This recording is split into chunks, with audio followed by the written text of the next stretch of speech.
Саламатсыздарбы урматтуу мекендештер, 5 мартка алынган Кыргызстандагы жаңылыктар менен сиздерди тааныштырабыз. Биздин каналга жазылыңыздар. Депутат Айсулууга белекке кызматтык батир берилген, кийин тартып алынышы мүмкүн. Дүйнө чемпиону Айсулуу Тыныбековага белектелген батир кызматтык турак-жай катары берилген. Бул туурасында депутат Дастан Бекешев парламенттин жыйынында билдирди. Бүгүн депутаттар Кыргызстандын турак-жай кодексине өзгөртүүлөрдү киргизүү жөнүндө мыйзамдын долбоорун карап, демилгечилердин бири Бекешев баяндама жасады. Бизде дайыма спорт, маданият тармагында белгилүү адамдарга мамлекет тарабынан белекке батир тапшырылат. Акыркы жолу балбан Айсулуу Тыныбекова алды. Мурда бильярдчы Каныбек Сагынбаев, эң узун киши Жеңиш Райымбаев алган. Аны президент, премьер-министр да белекке бердик деп айтышат. Бирок мыйзам боюнча кызматтык батир деп айтылат экен. Эгер бирдеке болуп кетсе, үй бүлөсүн чыгарып, батирди мамлекет өзүнө алып коет. Демек бул батирлерди менчиктештирүүгө уруксат бериш керек, деди Бекешев. Ошондой эле ал бүгүн сунушталган мыйзам долбоору спорт, маданият ишмерлери өлкөгө өзгөчө салым кошкон үчүн белекке алган турак-жайларын приватташтырууга жол берерин белгиледи. Аида Касымалиева сес көрсөттү. Жогорку кеңештин вице-спикери Аида Касымалиева бүгүнкү жыйында Соцфонддун төрагасынын орун басары Эсен Нурдиновдун берген жообуна ынанган жок. Ал Соцфонд айлыкты көтөрүү боюнча мыйзам долбоору менен кандай иш жүргүзүлүп жатканын сурады. 1,5 жыл болду менин келгениме. Бул мыйзам келген эмес. Көргөн жокмун деген Нурдиновдун жообу вице-спикерди кыжырлантты. Эмнеге эң башкы мыйзамды билбейсиңер?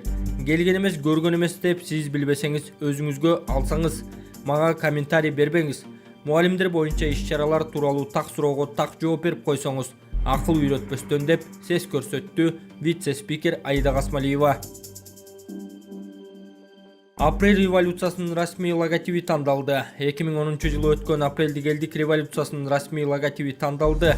Бул тууралуу Маданият, маалымат жана туризм министрлигинин коомчулук менен байланыш бөлүмү кабарлайт. Маалыматка ылайык, элдик инкылаптын логотибин иштеп чыгуу боюнча министрликтин сынагы жыйынтыкталган. Сынакта Кыргыз Республикасынын маданиятына эмгек сиңирген ишмер, сүрөтчү Жаныш Жамурзаевдин эмгеги жеңүүчү болуп табылды.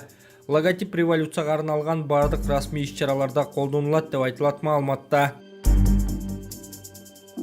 Каптагаев барымта калууну уюштурууда Жапаровдун катыштыгы бар же жок деп так кесе айта албайм. Саясатчы Эмилбек Каптагаев Садыр Жапаровдун иши боюнча билдирүү жазып, коомдогу айтылып жаткан пикирлерге жооп берди. Анын социалдык тармактагы жарыяланган билдирүүсүнөн өзгөртүүсүз беребиз. Кечеги Садыр Жапаровдун иши боюнча башкы прокурор Өткүрбек Жамшитовго ачык кайрылуумдан кийин мага көп суроолор берилип жатат.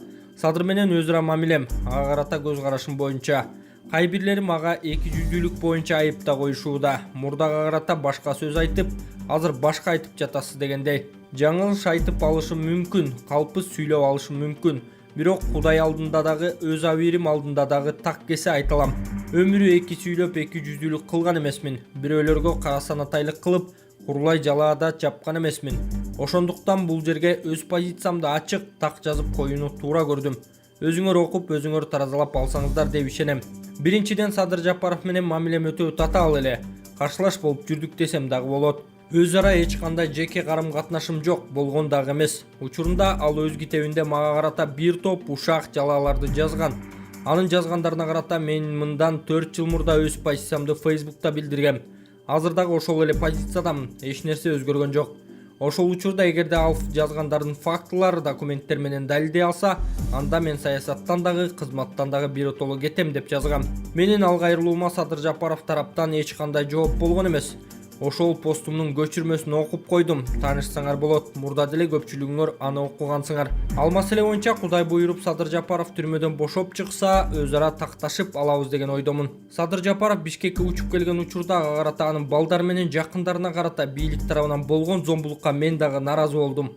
Капа болдум. Ал жерде атайын эле провокация жасалып жатканы даана эле көрүнүп турду да. Мындай мыйзамсыздык болбойт деп өз оюмду ачык билдирдим. Ошол жазганымдын көчүрмөсүн дагы бул жерге жайгаштырдым. Окуп койгула. Мына ушундай туугандар. Азыр дагы барымта калууну уюштурду. Садыр Жапаровдун катыштыгы бар деп дагы жок деп дагы так кесе айта албайм. Бирок аны соттоого негиз болгон кылмыш ичинде күнөөсүн далилдей турган фактылар, көрсөтмөлөр жок экендигини так эле айта алам. Ошондуктан бул маселе боюнча мен эки жүздүү кылууга аракет кылбай эле койсоңор болот. Эки ача сүйдөгөн да жокмун, эки башка көрсөтмө берген да жокмун. Атүгүл Бишкек шаардык сотуна Садыр Жапаровдун ишин кайра карап, аны актап бергиле деген арызды да өзүм жаздым. Бул жөнүндө анын жактоочусу Шарабиддин Токтосуновдон сурап алсаңар болот. Мен пенделик кылып, кырдаалдан пайдаланып, Садыр Жапаровдон өч алууну максат кылган да жокмун. Ал жөнүндө ойлонгон да жокмун. Бирок ага карата болгон жеке пикиримди өзгөрткөн да жокмун. Ушул түшүндүрмөм менен өзүм үчүн Садыр Жапаров темасы жабык деп эсептейм. Окуялар боюнча чындык акыры чыгат. Кимдин ким экенин мезгил өзү тастыктайт. Эске салсак, Садыр Жапаров Караколдогу митингди мамлекеттик кызматкерди барымтага алууга тиешеси бар деген негиз менен 2017-жылы камакка алынган. 2019-жылы Жогорку сот төмөнкү инстанциядагы чечимди кайра караган жана мурдагы жаза мөөнөтүн 1,5 жылга кыскартып 10 жылга кескен. Буга чейин Жапаров президентке ырайым сурап кайрылган. Президент Сооронбай Жээнбеков бул маселе мыйзамга ылайык чечилерин билдирген. Атамбаевдин жээнинин үйүн тинтүүгө алышты. Бишкек шаардык ички иштер башкармалыгынын жана Аламүндүн райондук ички иштер башкармалыгынын кызматкерлери мурдагы президент Алмазбек Атамбаевдин жээни Акылбек Асаналиевдин үйүн тинтүүгө алды. Бул тууралуу Асаналиев өзү Вести KG сайтына билдирген. Анын айтымында күн 4 мартта болжол менен саат 8:30 чамасында Арашан айылындагы үйүнө 5 милиция кызматкерлери келип тинтүү жүргүзгөн. Милиция кызматкерлери үйдүн баарын тинтип чыгышты, бирок алар бизге эмне издеп жаткандарын түшүндүрүшкөн жок деп билдирген Асаналиев. Ал эми тергөөчүлөрдүн айтканына караганда тинтүү иштери 2019-жылдын декабрь айында 5 күнгө айылындагы май куюучу бекеттин жанында болгон кол салуу боюнча козголгон кылмыш ишине байланыштуу болгон. Атамбаевдин туугандары тинтүү иштери 2019-жылдын август айында Кой Таш окуясына байланыштуу болушу мүмкүн деп эсептейт. Кошумчалай кетсек, Акылбек Асаналиев мурдагы президент Алмазбек Атамбаевдин бир тууганынын баласы. Балдарды элине кас кылбайлы, депутаттар митингчилерди сындады. Депутат Бакирдин Субанбеков парламентте 2 мартта митингге чыккандарды сындап, башаламандыктын видеосун көрсөттү. Эл өкүлү коронавирустан улам 1 айдан бери чек аралар жабык турганын айтып, мунун айынан казынага түшчү киреше азайып жатканын белгиледи. Эгер мындай тартип бузуулар улана берсе, бюджет чыгымга учурап, маяна, пенсия, жөлөк пулдар өз убагында төлөнбөй каларын эскертти. Чет элдиктер саламаттыкты сактоо жана экономика маселелери менен алектенип жатса, биздин жарандар жашоого кайдыгер мамиле кылып, бирөөнүн тилине кирип тегерегиндеги элди сыйлабай, мүлктөрдү талкалап, маданиятсыздыгын көрсөтүүдө. Жаз жарыш, күз күрөш дегендей, эл өз камын көрүп жатат. Бирок чагымчыл топтор башаламандык уюштурууну көздөп турушат. Ошолорго биздин балдарыбыз ээрчиме курал болгону аябай өкүндүрөт, деди Субанбеков. Ошондой эле ал коомдук тартипти камсыз кылган милицияны элге душман кылбоо керектигин белгилеп өттү. Кыргыз милициясы 2 революцияны баштан өткөрдү. Миңдеген митингдер элдин коопсуздугун, мамлекеттин тынчтылыгын сактап жүрүшөт. Чынын айтканда милиция жетим баладай жалтаңдап, чечкиндүү чараларды көрө албай келет. Ошондуктан акыбалын түшүнүп колдоо көрсөтүүнү суранам. Мына 2 марттагы митингден кийин бирибиз тойго, бирибиз үйгө кеттик. Ушул милиция кызматкерлери таң атканча коопсуздукту сактап жүрдү. Мындай окуялардан кийин бизге кайсы турист келет? Алар жарым жыл алдын ала кайда бараарын пландайт. Мынтип жатсак чочуп башка жака кетет да, деди депутат. Соңунда ал ата-энелерди баласын бирөөлөрдү ээрчитип, элине кас кылбай, чыныгы мекенчил болууга, эл жерине ак ниет кызмат кылууга тарбиялоого чакырды. Эмил Токтошов элдин митингге чыкканга укугу бар. Бул тууралуу Жогорку Кеңештеги Ата Мекен фракциясынын депутаты Эмил Токтошов билдирди. Негизи элдин нааразычылык акциясына чыкканга конституциялык укугу бар. Биз аларды бул укугунан ажыратпашыбыз керек.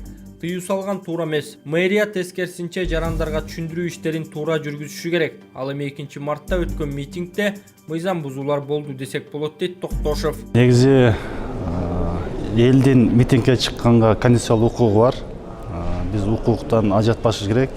Эл өзүнүн оюн бийликке жетип туруш керек. Бул мыйзамдуу чегинде мэрияга кайрылып, мэрия тескерисинче аларга кайерден өтүш керек, убактысын тактап бериш керек. Тыюу салат деген бул туура эмес. Бул туура эмес кадам. Ошон үчүн ар ким өз укугуна колдонууга толук акысы бар. Бул конституцияда каралган.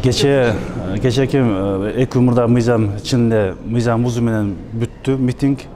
Буга мен ойлойм жаза ала тургандар алат.